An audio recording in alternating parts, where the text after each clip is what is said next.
Kenalog, the hay fever steroid injection. The drug name is actually triamcinolone, and it was typically offered on the NHS. It was given once a year. The effects would last between 3 to 12 months, and it was considered a pretty good treatment for hay fever. However, there were a lot of risks and side effects and complications that came off the back of having this injection. Now, many people will have been able to tolerate those risks and side effects and complications, but overall, it was deemed that it wasn't an effective treatment because of how many people were presenting with the complications and side effects. For example, repeated use can lead to a thinning of the bones, something called osteoporosis, which then puts you at a higher risk of having a fracture. And it's not that you'll take one injection and then you'll get osteoporosis. It's that steroids are known to reduce bone mineral density, which means that repeated use is likely to increase your risk of osteoporosis. Also, given that it's quite a decent dose of steroid, once that steroid is in your body, we have no way of taking it out. So if you then do start exhibiting symptoms of like headaches, high blood pressures, psychosis,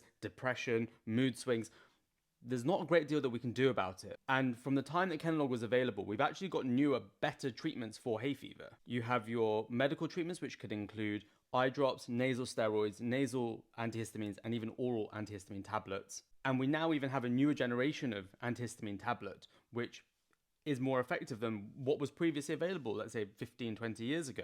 And that can be bought over the counter, and that medication is called fexofenadine. There is also something called immunotherapy, which can help to manage the symptoms, which is deemed more effective than Kenalog, and it involves injecting small amounts of pollen under the skin so it sensitizes our body and helps to reduce the symptoms. And then there's all of the other lifestyle and non-medical treatments, like putting Vaseline around your eyes, nose, mouth, wearing wraparound sunglasses, not walking through freshly cut grass, not drying your laundry and clothes outside, changing your car filter regularly, things like that. There are loads of other options and things that you can do to help, but all of that together should hopefully help to manage your symptoms. Do me a favor and send this video to someone who has hay fever, and have a chat with a pharmacist or a doctor if you have any concerns.